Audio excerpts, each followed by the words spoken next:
Tu connais sûrement ce moment, celui où tu sens que quelque chose te ronge, mais tu ne sais pas quoi. Tu n'arrives pas à le dire, même pas à toi-même. Alors tu te tais, tu continues, tu fais comme si tout allait bien, comme si tu n'avais pas envie de t'effondrer là maintenant. Parce que c'est ce que tu as appris très tôt. Ne pas te laisser submerger par tes émotions, ne pas montrer une quelconque faiblesse et surtout très important, ne pas faillir.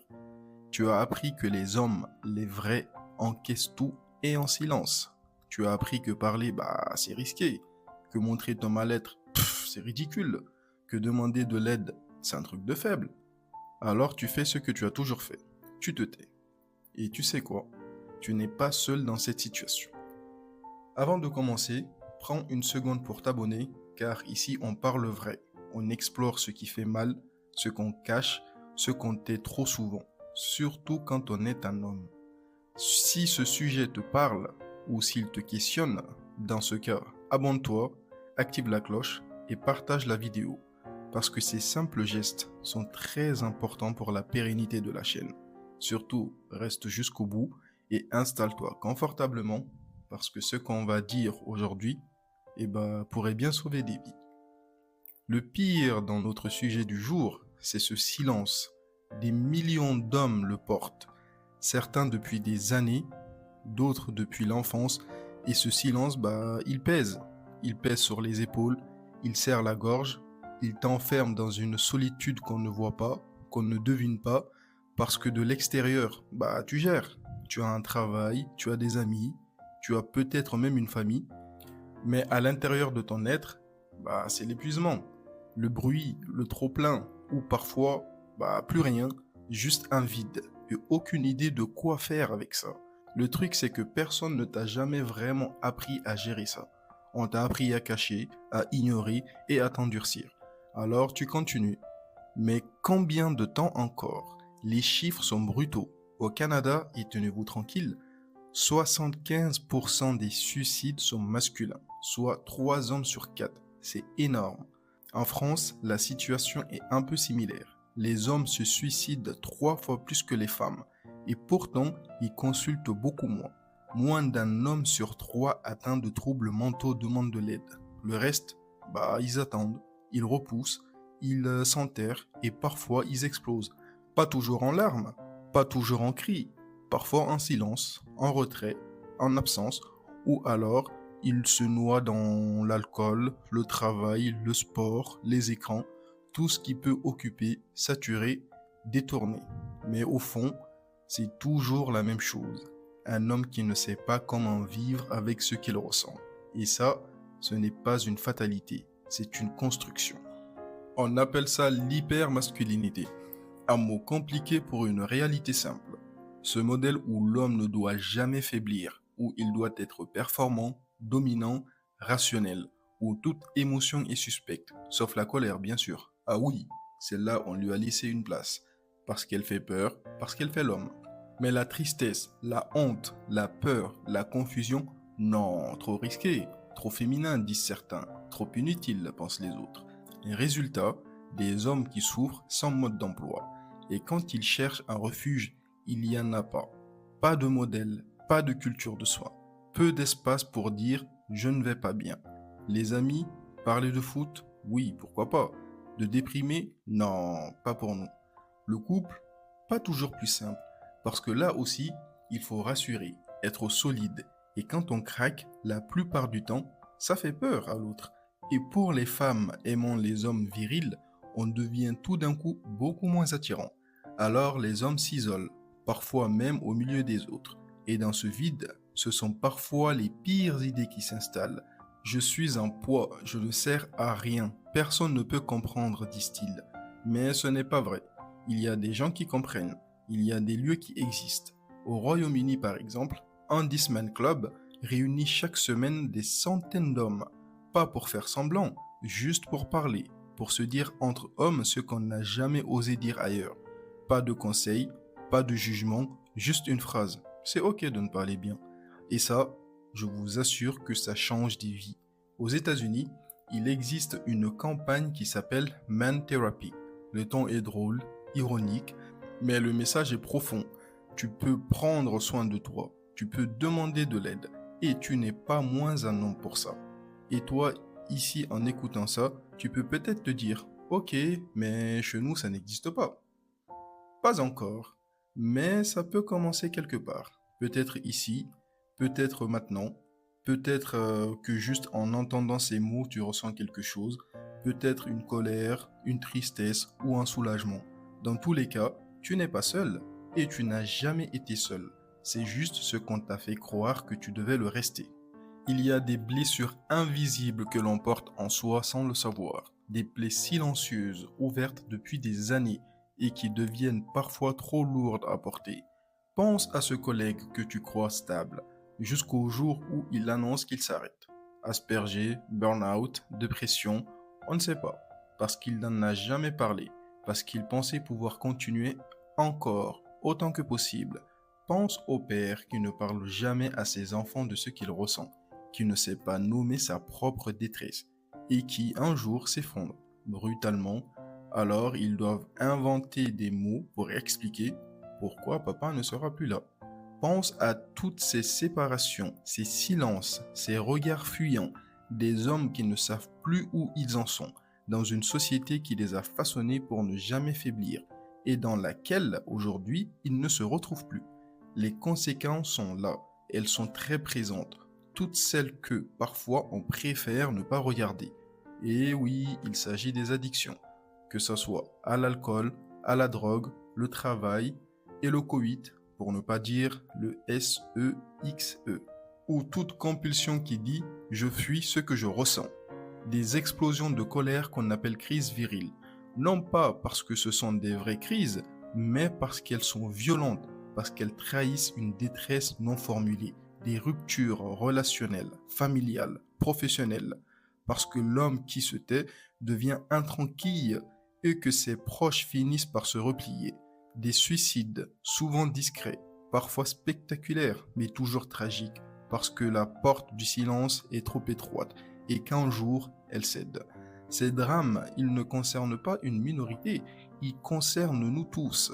Mais face à cette situation, beaucoup répondent « Oui, mais on en parle de plus en plus. » Oui, c'est vrai, mais à dire qu'on en parle, on oublie parfois comment. On parle souvent de chiffres, de prévention, de psychiatrie, de psychologue, mais rarement d'hommes ordinaires qui disent simplement « Moi aussi j'ai eu peur » ou « Moi aussi je n'y arrive plus ».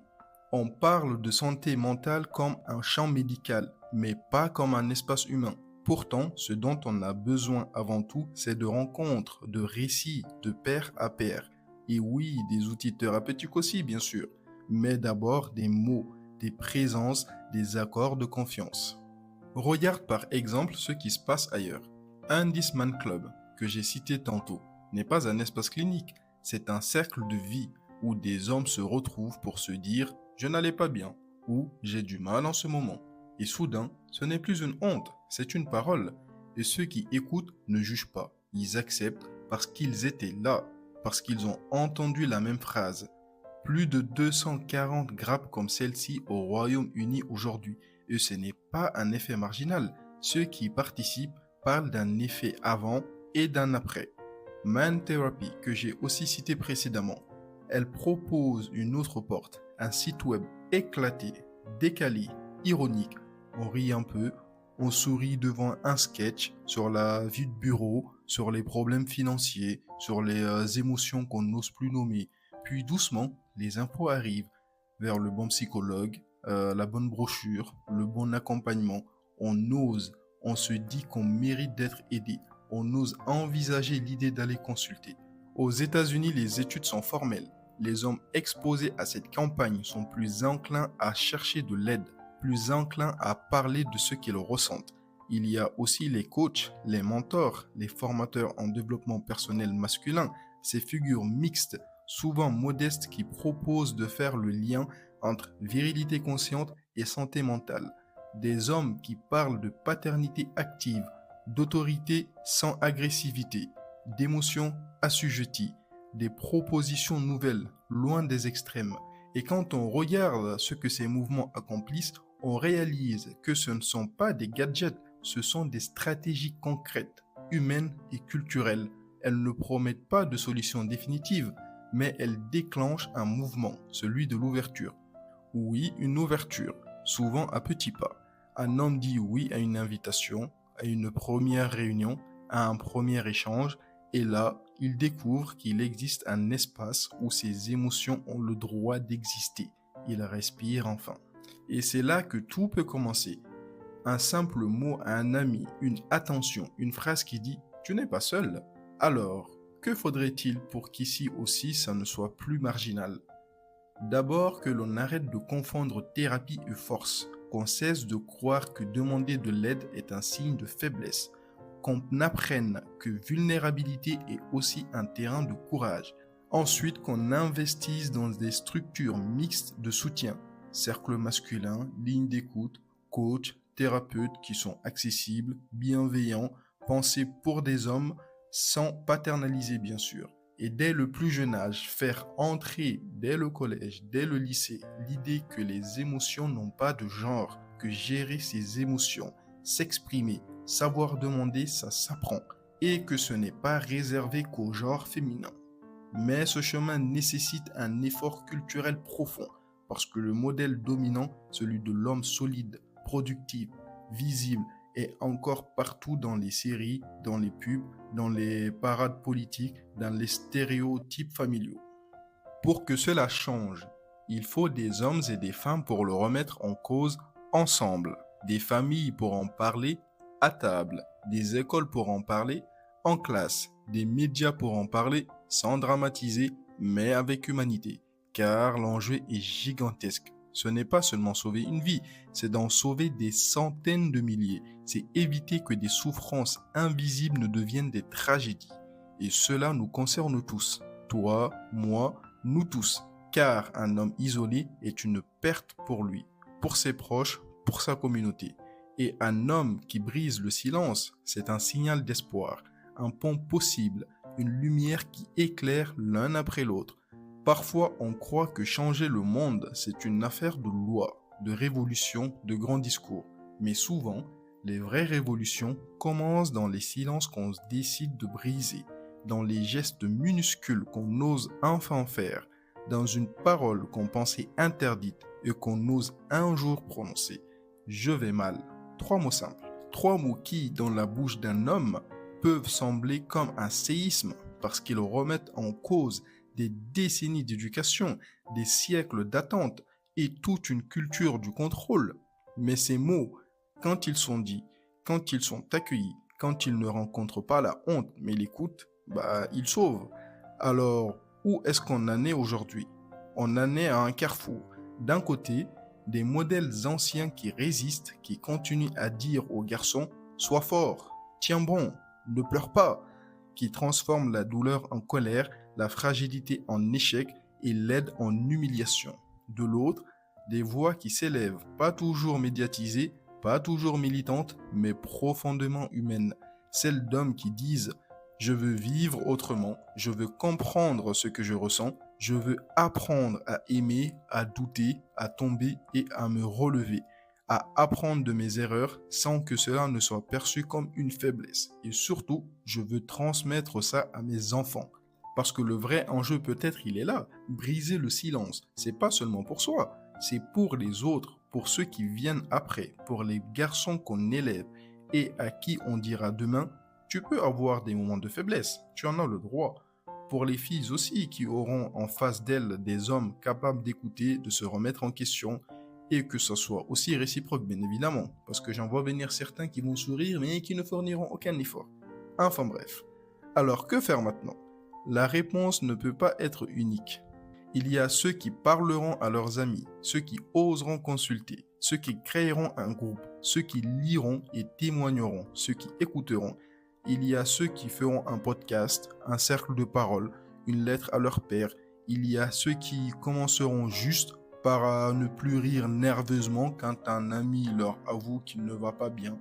Il y a 1001 façons de commencer. Mais tout commence par une décision, celle d'en finir avec le masque. Celle de dire que la virilité n'a pas besoin d'être dure pour être forte, qu'elle peut être plus intelligente, plus compréhensive et plus ouverte. Il ne s'agit pas de devenir quelqu'un d'autre, il s'agit de redevenir soi, au-delà des rôles, au-delà des performances. Juste un être humain qui respire, qui sent, qui doute et qui apprend. Et si dans les générations à venir, on réussit à transmettre ça, cette liberté d'être un homme autrement, alors peut-être que le silence ne sera plus une cage, mais un lieu d'écoute, un espace où l'on peut déposer ce que l'on ne peut plus porter seul, un endroit sûr. Alors oui, briser le silence, c'est politique, mais c'est aussi poétique, parce que chaque homme qui parle, c'est un monde qui respire un peu mieux. Et peut-être que c'est ça le début du changement.